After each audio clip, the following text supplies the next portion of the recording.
Hi guys, I hope you're all well. Welcome back to the Inktober 2024 Art Challenge.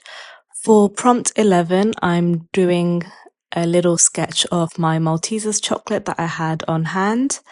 The prompt for day 11 is snack, so I thought why not? A lot of the prompts that I've been doing this year, I found reference photos on Google, but there's just something special about drawing from real life observation because there's a memory attached to it. I look back at my sketchbook and remember, yeah, I had this on that day. And even if the sketch doesn't come out that nice, it's still a bit more sentimental to you.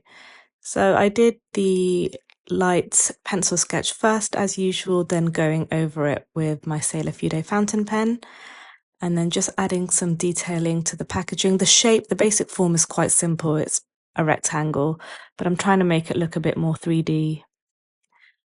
And then here I'm using my new Daniel Smith watercolors. This is the Essential Watercolor set. And the colors are just a lot more vibrant and saturated on here, which is really nice.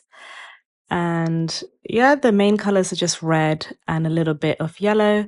And then there's a chocolate on the packaging as well. So I'll be using some of my old watercolors for that because I'm not really sure how to mix that color right now.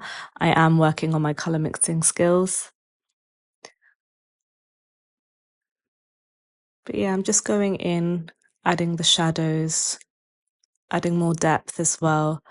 It's quite tricky because it is just a plain red packet, so I'm conscious of trying to add more depth into it.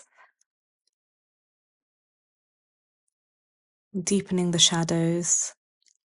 And then this is my new white Posca marker. I'm going in and neatening the logo. It just makes it stand out, look a lot more crisp, and I feel like it makes all the difference at the end. And then just adding some highlights with the Posca marker too.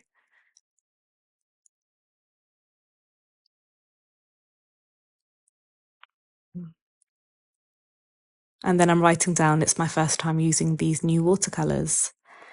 And there you have it. Thank you so much for watching, and I'll speak to you all soon.